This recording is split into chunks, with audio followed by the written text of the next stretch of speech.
رب العالمین انسان پیدا کړی دی په دې دنیا کې او د دنیا سره د انسان تعلق جوړ کړی دی به د دنیا نه د انسان جنت تیریږي دنیا څه شی دی دنیا مال تم وای که یو انسان سره پیسې ني نو دی بخوري څه دی بس کیسه دله د کور ضرورت ته دله د جامو ضرورت ته دله د خزې د بیبي ضرورت ته دله د بچو ضرورت ته او بیا چې خزه شي بچی شي دله دا ضرورت ته چې هغوی له وګټي هغوی له کور جوړ کړي زوی له لور له وادو کې په دې ټولو پیسې لګي نو که یو انسان داسې دنیا ګټي نو دا منع نه ده نبی کریم صلی اللہ علیہ وسلم فرمائی طلب الحلال فریضۃ بعد الفریضہ یو اغدی کہ دا اللہ دا طرف نہ پتا کم فرض دی دا غین پس حلال مال طلب کول دام پہ انسان لازم و فرض دی ولے دا دے نفس پتا حق دی ادن لنفسک علیک حقا نو دے خپل وجود لبخا مخاص پیدا کے ان لزوجک علیک حقا د خذ در باندې حق دی نو خذ لبخا مخا جامع پیدا کې قرب دا کوټه به ولا جوړه او ډوډۍ تنظیم به ولا کې او د دارو درملو تنظیم به ولا کې د میلمه د باندې حق د چې میلمه راشي ډوډۍ به ورکې نو هغه لبخا مخا ګټه کې د بچوم در باندې د ماشومان حق دی هغه به تربیت کې هغه له د واده تنظیم کې اغی تب دین خے دا د خزه د بچو د نفس حق دی دی لبا کور جوڑیں دی لبا جامع گٹھے دا ضروریات دی لیکن بل طرف تا نبی کریم صلی اللہ علیہ وسلم فرمائے چھے حب الدنیا رأس کل خطیئہ کہ دنیا سرمینہ دا د گناہونو بنیاد دی دا د گناہ جرړه ده اوس بس کو یو خوا دنیا ضروری ده او ګټلو کې ثواب دی او بل خوا حضور پاک فرمایي چې ګوره محبت د دنیا د لوی ګناه ده د گناهونو بنیاد او جرړه ده دې سره بس کو کہ دا محبت دا دنیا نورونو دنیا بگٹے لیکن مینا بہت سارا نکے دنیا بگٹے بے دا دین کار نکے گی خدا دنیا بڑا تنخ کتا کے او دا غیب دا یو مثال نرکا دا کشتے چی دا بغیر دا اوبونے گزارا نکے گی پا اوچا بچا تا سو کشتے او نچلے چی جوڑائی ایم نو اکثر پا اوبو کے جوڑائی او یا که په اوچه جوړه کی نو په گاڑی کی اوچته کی اوبوله یوس د کشته جون بید اوبونه ممکن نه ده کشته چې ګرځي اوبو کې به ګرځي اوبو ته سخت ضرورت ده او که د اوبونه د بار کړه د کشته لرګي داسې لرګي وي چې د اوبونه باري نو د انورې چي او چې اوبو کې دنه خرابېږي نه نو د کشته جون ټول د اوبو سره ده او که د اوبو په دې کشته کې دنه شوي وای اوسه نو کشته غر کوي کنه غر کوي د قرګي زمون جون دا د دنیا سره ده خو کچرته دا دنیا زمون د زړه د وجود په دې کشته کې وردن نشو جون براله تبا کې بیا د دیو جنا رب العالمین فرمای بل تؤثرون الحیات الدنیا والآخرة خیر وابقى و تاسو د دنیا جون دومره خوخ کړی دی چې اخرت لم پاغي مرتبه ور کړی ده اخرت هم پرې کړی اوس د دنیا د پاره به خدای نه پرې دی بنیاد داش د دنیا د پاره ما اخرت نه پرې دی دا بنیاد شو د دنیا د پاره به دین نه پرې دی نو هغه دنیا چې سړی د خپل ضرورت د پاره ګټي د خځې او د بچو د پاره ګټي نو دا بد نه ده خو بینه باندې کې اوس یو مثال بدر کوم چې تاسو پوه شئ په صحابو کې بعد خلق وی لکه دا فقیر دی او دا ډیر ښه سړی دی او دا بهتر دی او دا مالدار دی او دا خراب سړی دی دا څه نه ده ګوره یو سړی دی چې هغه فقیر ملنګ دی او پښلیدلو جامو کې ګرځي او سوالونه کوي یو نم سوال کوي بل نم سوال کوي بل نم سوال کوي او نمونس کوي نه او دس کوي او بل طرف ته یو خان دی په بنگله کې اوسي د خان موټر هم شته بنگله هم شته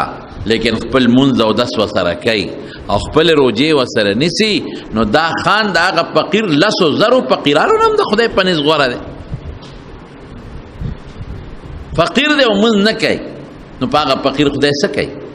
فقیر دی او دس نه کوي او فقیر دی او سوالګر دی خلکو نه سوال کوي سوال خو حرام دی پیسې غوښتل ډوډۍ غوښتل دا خو حرام دی دا سوال خو ګناه ده مالدار د سوال نه بچ سوال نه کوي مالدار منظم کوي روجم نیسي فقیر غریب سره ښېګړم کوي ډېر بهتر شو حضرت عبدالرحمن ابن عوف رضی الله عنه چې کله مدینه شریفه ته هجرت وکړ نو حضور پاک داسې وکړل چې دوه صحابه د یو بل رونه کړل مواخات ورته وایي یو مهاجر د مکې او یو د مدینه اوسیدونکی هغې ته به انصار وی دی رونه کړل رونه وی دا ستا رور شو ولې چې مهاجرین غریبانانو بې کسه بې څوک او چې هلته لاړل نه کور شته نه ځمکه شته نه د تجارت شته غریبانانو نو دی د انصارو رونه کړل انصارو ډېره لویه قرباني ورکړه دومره قرباني ورکړه چې په تاریخ کې به داسې قرباني څوک ورنکړي خپل باغونه دوی سره نیم کړل راشي دا باغونه واله خپل ځمکې د مهاجرو سره نیمې کړې راشي دا ځمکې نیمې ستاسو نیمې زما د عبدالرحمن ابن عوف رضی الله عنه د یو صحابي سره رورولي جوړه کړه دا هغه صحابي نوم سعد او سعد ابن الربيع د سعد په نوم ډېر کسان دي د پلار نوم ربیع دی بخاري شریف کې راځي چې رورولي جوړه کړه دا سعد وایي د عبدالرحمن ته وی رور دلته ما سره کېنه وی ته خو زما رور شوې که نه وی وی راځه زما چې څومره مال دی د سره یې غونډې مومه او زما دوه ښځې دي نو کور ته یې دننه کوم یو پکې خوښه کا نو چې کومه ستا خوښه شو نو زه به وله طلاق ورکم نو چې عدت یې پوره شي تا ته به یې په نکاح کم رښتیا ووایه داسې به څوک وکړي دا هم ورته نه وایي چې زما یو ښځه درته طلاقوم درکوم نه ته پکې خوښه کا رانه نوځه پکې وګوره خوښه که چې کومه دې خوښه شوه دغه زمانه کې دا د مخ د لاسونو پرده نه وه دا وروستو نازله شوې ده که داسې ویلې وي چې یو ښځه له در کوم نو بیا به چا وایي چې بوډۍ نه ځان خلاصوي نو په هغې ورپایه کوي نه ته دننه وګوره چې دې خوښه شي دې ته ست وایي ست چې ست څوک چاته وکړي نو دا لازمه نه ده چې په هغې دې فورا څوک عمل وکړي یو دعوت ته چې څوک چاله دعوت ورکړي چې ما سره به ډوډۍ خورې زما د زوی واده دی یا مې خپل واده دی یا مې د زوی سنت دی یا د اختر ورځ د تعالی دعوت درکړي یا کور یې جوړ کړو دعوت درکړي چې راشه ما سره ډوډۍ وخوره یا دې ودونو کې خلک یو بل پسې کاډونه لیږي نو که څه شرعي رکاوټ نه نو دعوت قبلول سنت دی بعض عالمان ورته واجب هم وایي او یو ست دی ست خدا دی چې هله مخې له ونهلې او تا ته وایي ډوډۍ خورې نو دې کې به دا نه وایي چې راځه وبخورو بس وایي خدای دې وبخه هغه اوس ته عزت کوي که نه اوس د اوړي غرمه ده او 3 بجې دي او بجلی تلې ده او یو سړی کور نه بار راوتېرې ښځه یې موده او بچي موده دي او ډوډۍ خلاصه ده او بار بجلی را په مخه کړې ځان ته لمن وي او ته وله مخې لا ورلې او تا ته وایي ډوډۍ خورې نو ته وایي وبخورو که نه نو څه خورې ما خورې ډوډۍ کم ده هغې غریب خو سته عزت وکړو اکرام ورته وایي نو سته عزت یې وکړه نو ته ورته ووایه چې خدای دې وبخه وخت ته ګوره حالاتو ته وګوره چې دا د ډوډۍ وخت نه دی دې وخت کې به اوس ښځه له کم نه راپاڅئ او بچی به کم خوا ډوډۍ پسې په منډه ګرځئ او یا به روټۍ خلاصئ ترکاري به وي یا به ني نو چې څوک درته داسې ست وکړي نو هغه ته وایي خدای دې وبخه بس زمونږ د پښتنو دا بعضې خبرې وایي دا کتاب نه که نه دي خو کتاب نه کتاب سره نه دي خو کم امتې نه دي کمه نه ده پښتانه وایي یو په ست ښه ښکاري او بل په نه خوراک ښکاري. دا بالکل درسته خبره ده، شریعت خبره ده. په صد ښکاري چې هغه دا ونه وي چې لکه ما ته خو د سپکو کتل او د چای ډوډۍ راته ونه وي، او بل په نه خوراک ښکاري اندازې ته ګوره څه دعوت خو دله نه درکوي، بس وایي خدای دې وبخه. دا ښه خبره ده. یو سړی د دریاب نه پورې غاړه یو بل غاړه د یو له ډوډۍ راغله، چې ډوډۍ وله راغله نو ده وی چې هغه خو د دریاب نه پورې غاړه دی، نو که زه ورته ستم وکړم نو راتلی نه شي، ځکه پول نشته کشتی هم نشته. نو اواز یې ورکوي ملګري ډوډۍ خورې،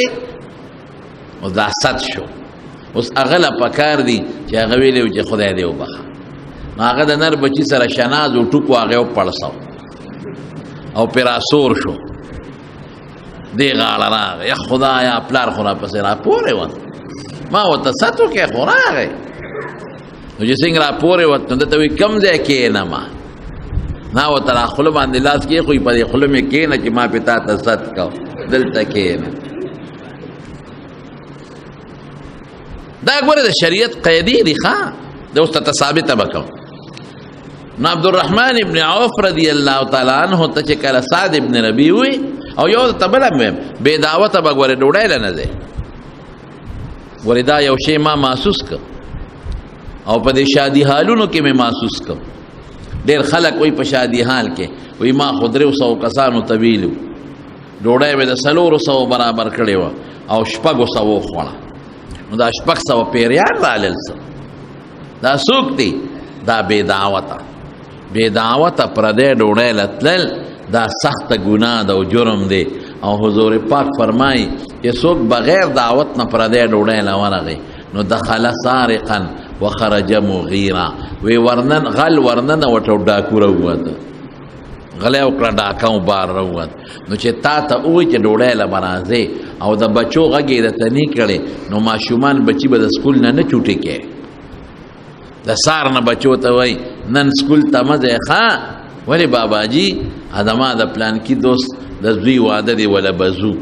نو که تا ته ویلي چې سره د واړه سلیمان بچو راشه نو بیا ټیک ته، او که هغه صرف تا ته ویلي نو بچي ورپسې سلا سکول نه چوټې کې. او په ښځو کې دا ډېر خراب عادت دی. ښځو ته چې د واده ست وکړه نو یوازې نه هغه د باجا بامخیلو نه هغه ټولې خپلې وله راوغواړې، راځی وي د کاکا د ترور د نوسي د کړوسي د بچي واده دی ټول وله راوغواړې. او یو ښځو کې یو لوی رواج بلم دی، هم درته وښیم دا ګناه ده. نن سبا ښځې ځان سره د پلاسټک ګوتی ګرځئ، پخوا به په لوپټه کې اچولې، هغه به قیمتي لوپټه وه خرابه به یې کړه. اوس چې کومې ښځې له غوری ورکړې د جیبه ګوتی راوباسې پکې ورواړئ، ویې ورشه بله راوړه، چې نه راوړې خو شرمۍ دی. دا ناروا دي، دا سخت جرم او ګناه ده. دا چې کومه ډوډۍ په دې ځان پوه کې د دین مسله ده، کومه ډوډۍ چې تا ته چا کېښوده په کور کې نو دا اباحت ورته وایي په عربۍ کې، دا تملیک نه دی. دی تا له دې له نه ده درکړی چې دا کور ته یوسه، دی دې له درکړه چې څومره خوړی شي هغه وخوره او باقي چې پاتې شي زما به. نو چې دې له یې دله درکړه چې څومره خوړی شي وخوره او باقي به زما د کوربه به بل چا ته به کېدم، ماشومانو ته به کېدم، نو دا به کور ته نه وړي، دا ګناه ده، ناروا ده. تا ته خو یې دې دپاره نه راغوښتې چې هم به په خپله وخورې، هم به د پلاسټک ګوتی ډکه کې او دا به کور ته میوسې. اولته ورته خاوندم خوشحالی چې دا ښکار مې لېږلی و ښه مضبوط راغی، ښکار ښه مضبوط راغی، ځان سره یې ګوتی هم ډکه راوړه. اولته بیا دروغ هم وایي خاوند ته، وایي رالی راکړه چې دا د ماشومانو له کور والا له میوسه، غلا دې وکړه نو یې دله درکړې، دا خو غلا ده، دا ناروا دی او ګناه ده. نو بې دعوته تلل واده له ګناه ده. که د یو کس درته وي نو یو کس به ځې، چې د دوو درته وي دوه به ځې. او که هغه ته پته چې دی یوازې نه ځي، ځان سره خامخا ډرایور بوځي. لکه بعضې سړی په ګاډي کې دی ډرایور بوځي، نو دا ډرایور پکې بیا مفتو کې خوړی شي.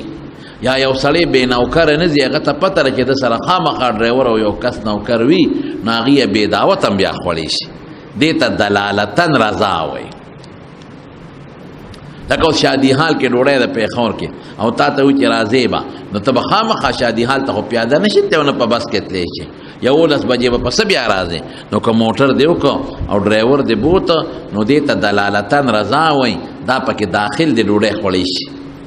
او ځان سره بیانان دوستان او بچي نه بوځي او که وایي چې بچي مراوله بیا بوتلی شي دا د شریعت مسلې دي رونو په دې عمل کوئ حرام نه دی خدای ساتي حرام ډېر خطرناک شی دی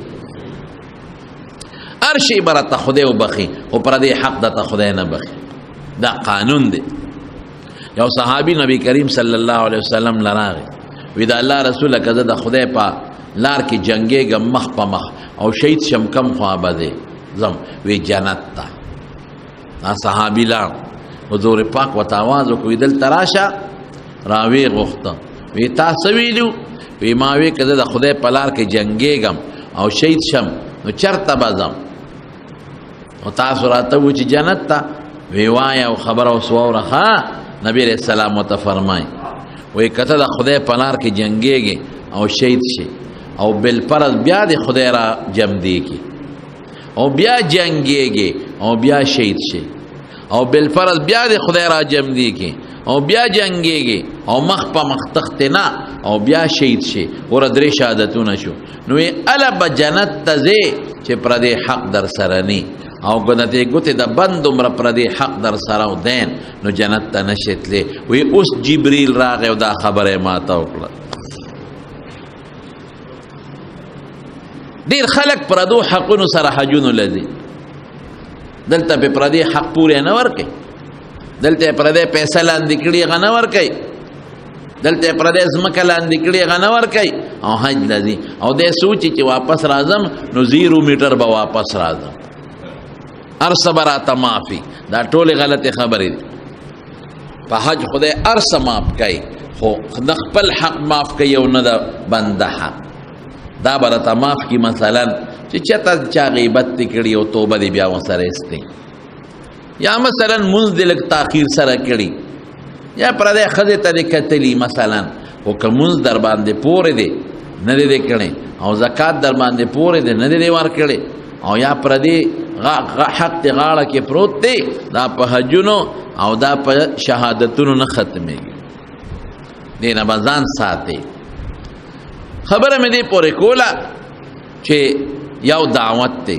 او یو ست نو ست کې د تاسو وکي نو فورا ورزما کدا چې یار دوست دی چې ستا وسره ازادي ده نو بیا خیر نو چې عبدالرحمن ابن عوف د سعد ابن ربيع ور ولي جوړ شو نو تاسو وی زما مال راځه در سره نیمو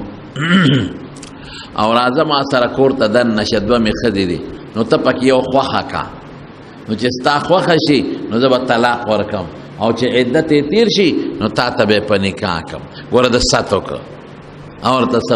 وی بارک الله فی اهلک و مالک وی خدای دې ستا په ښځه او ستا په مال کې برکت واچوي دلونی علی السوق ما ته بازار خایا ما لا تجارت چل راځي ګوره هغه ستو که هغه ورته دوا وکړه چې بل څوک یې څه وی یاره بس خدای سره خو که د چیزو پړې راواله چې دا ځمکه هم را سره نیمه کې او لار کوه چې یوه پکې خوښه کړو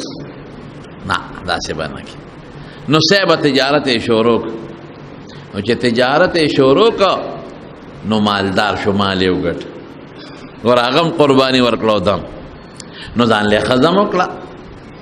نو حضور پاک له په مخه ورغ نو د واده څه نښې نښانې وې پې نو نبی علیہ السلام خو ډېر هوښیار شخصیت وا پې پیش و نو ورته مهیم یا عبدالرحمن عبدالرحمن داسې دي او پیش و وی دا الله رسول واده مې کړی دی ګوره صحابه ودونه مجیبه و ساده ودونه ساده څومره حضور پاک خوښ دی قسم دي ځانونه به ته قربانول لیکن دا د په واده نه دی خبر کړ او زمون په علاقه کې چې څوک وادو کې بل چاته ونه وای نو تر مرګ پوری پستر گو بدلېږي وګوره واده وکوماته ونه وي د زوی واده مې د خلکو خوړلې دا په خپل چاله ور نکړه وای کنه وای د خلکو خوري او په خپل نه ورک نو الکه تا چې را بللو نو خو تا وته تا خو خیرات کړو صدقه وا ا دې په خرڅه په بای دې ور کړې داس هغه صدقه او خیرات ځان له تبا کې. الله فرمایي لا تبطلوا صدقاتکم بالمن والاذى، چې خیرات ته کو صدقه دی وکړه نو پچا به احسان نه ورنه او نه به غسلی تکلیف ورکه، یعنی صدقه به برباد شي. نو کدا دی او چې زمانه خړلې و مال را نکړه نو خپل صدقه دی ډب تل وکړه. تا خو پدې نه ورکړي چې زه تر واده ويم ته به امراته وې او دې در باندې خورم ته به امرا باندې خوري، ستا وس کې د هغه غریب به وس نه کېږي. نو پدې به ګیله نه کوي د یو بل نه. یو انسان دی بعضې وخت هیر شي، یو ډېر نږدې ملګری بعضې وخت هیر شي، ډېر نږدې ملګری.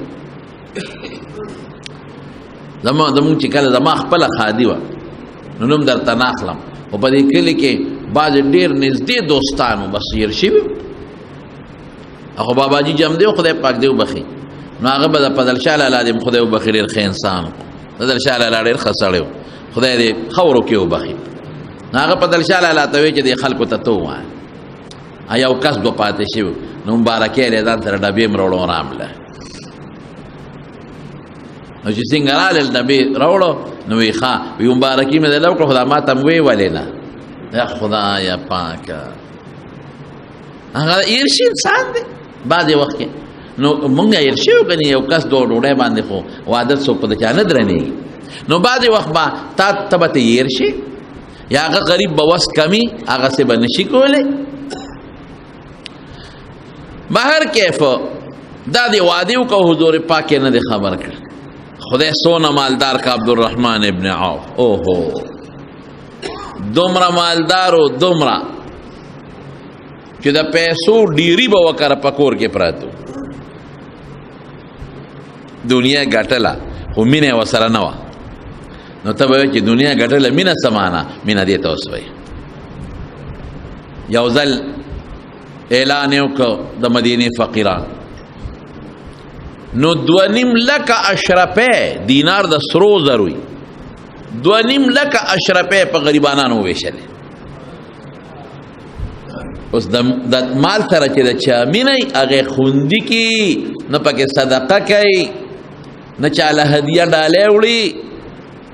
او چې مال ګټې او پکې صدقیم کې مال ګټې او تحفیم خلکو لوړې، پلار لوړې، استاد لوړې، نیک لوړې، بل لوړې، پته ولګېده چې د مال سره مینه نشته. که د مینه وي نو خوندي کوله به دی. 2.5 لکه اشرفۍ یې وویشلې. او بله واوره یو ځل کور کېناستې د مال ته وکتل چې دا خو بلا مال دی او خدای به راوسته. او یاد ساته ګورې ښه چې څومره صدقه کې خیرات کې نو خدای به هغې نه زیات راولي.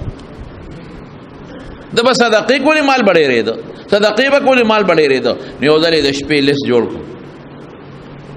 او غلامانو ته ووایي نوکرانو ته وایي شابه چې څومره فقیران او مسکینان دي ټول لاله راغونډ کې دا په ډېرو ډېرو مال یې ورکوو چې څه وسره ټول خلاص کړل، چې څه وسره ټول د سیل مې خلاص کړل. تر دې حده پورې چې هغه خپلې کمې اغوستې جامې یې وې نو زړې جامې یې واچولې هغې هم خیرات کړې او په سر یې پټکې نو هغې کوز کوي دا پلانکي ده نغد مال، جامې، چیرړې، د کور سامان دې ټول چې څومره ټول خیرات کړل. او د دې نه علاوه نورې څو کړل؟ د دې نه علاوه 10,000 غلامان آزاد کړل. 10,000 سار وختي مانځل راغی د نبی کریم صلی الله علیه وسلم سره منځ حضور پاک आवाज ورک عبدالرحمن ابن عوف دل تراشا کینو وی عبدالرحمن جبریل علیہ السلام راغی او ما ته وی چې الله را لګلم او الله وی چې په عبدالرحمن ابن عوف زما سلام وایا. ګوره تجارت کوي او مال ګټي خو مینه نشتا. اوس پته ولګي د مینې چې دا پکې 2 روپۍ نه خیرات کوي، نه پکې د جماعتي سکے، نه پکې د مدرسې نه کوي، نه پکې د فقیری سکے، نه د غریب مسکینی سکے،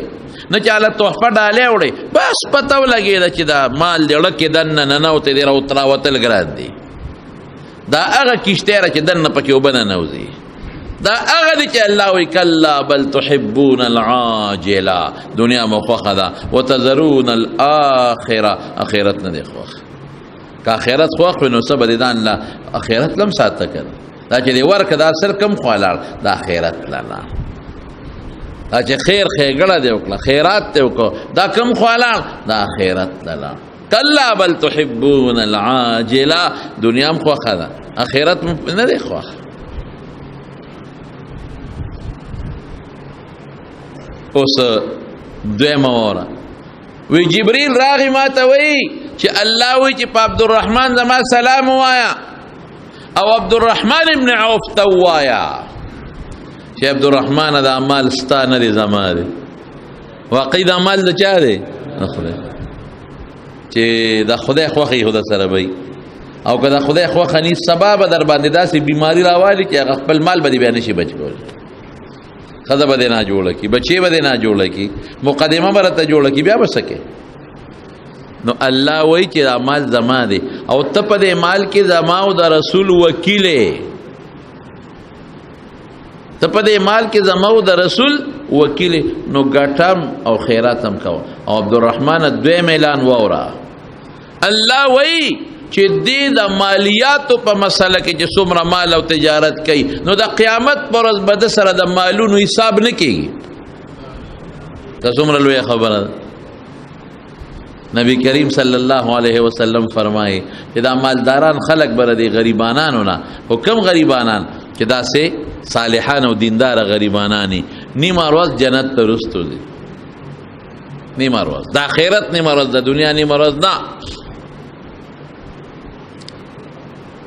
زمارونو دا عبدالرحمن ابن عوف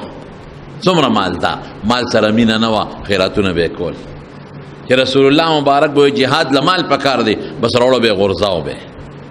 او چې وفات شو که ته وایې چې دا دونه مال یې خیرات کړ او دا 10,000 غلامان یې ازاد کړل وینځې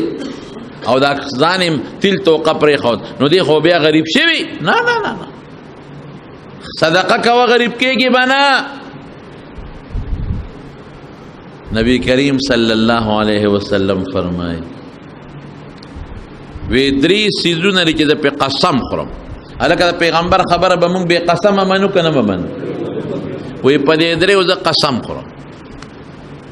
یو دا چې په سوال مال نه ډیری بعض خلک سوالونه کوي